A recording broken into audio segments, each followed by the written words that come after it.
Bon, maintenant pour la scie à ondelet, c'est vraiment pratique quand on a une pièce qui est assez grosse comme ça.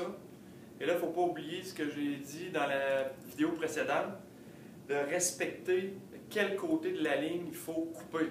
Donc, il ne faut pas couper la ligne carrément au milieu, il ne faut pas la couper du mauvais côté. Donc ici, j'ai fait des petites flèches tantôt pour me dire que ce bout-là, à droite, je ne le veux pas. Il y en a, comme je vous disais, qui font un X pour être sûr qu'ils coupent du bon côté, pardon. Donc ici, moi, il faut que je garde ce morceau-là. Ce morceau-là est trop gros pour rentrer dans la boîte à ondelet. Fait qu'ici, c'est vraiment l'idéal. Donc, je m'assure que mon morceau est bien à côté. Il ne faut jamais, jamais couper un morceau sur la scie à ondelet électrique qui a une courbe dedans. Parce que ça pourrait avoir des rares dangers de ce scie-là, à part de se couper le doigt, bien sûr, si vous ne faites pas attention. C'est que s'il y a une courbe dedans, ça va bouger pendant que la coupe va se faire, la lame va coincer, et je peux vous dire que la pièce peut aller assez loin. La machine aussi peut revenir sur vous, donc faites bien attention à ça. Mais si c'est droit, là, il n'y a vraiment pas de problème. L'autre truc, contrairement à ce que bien les gens pensent, qui veulent se dépêcher de couper, il faut prendre son temps et laisser le moteur tourner. Donc, certaines scies sont équipées de laser. Moi, je n'aime pas trop me fier au laser. Là. Souvent, ça vient que c'est désajusté. J'aime bien, sans partir la scie, aller placer ma lame à l'avance, juste à la bonne place, au bon endroit. Donc, juste pour effleurer ma ligne.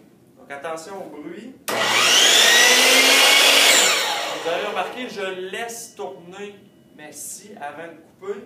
Et moi, bon, peut-être qu'il y en a qui vont dire que je suis paranoïaque, mais pour une petite planche comme ça, moi, je barre la scie.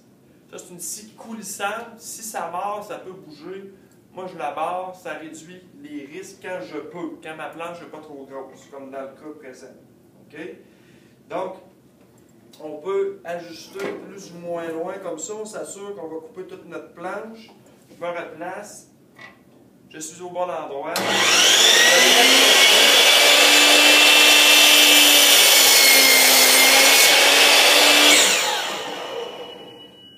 Et voilà, j'ai gardé le bon côté.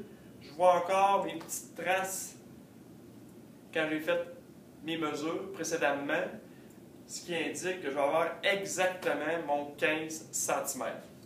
Donc l'important, je résume, on laisse tourner la scie pour vraiment, dans ce sens-là plutôt, pour que ça coupe convenablement. On fait attention, plus qu'il y a dedans, plus que la coupe est belle, mais moins que ça coupe. Ça a l'air drôle à dire, c'est parce qu'il y a plus de friction.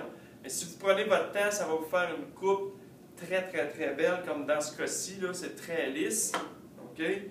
Et ne jamais couper de planches qui sont courbées d'une manière ou d'une autre ou instables sur la scie à ondelet.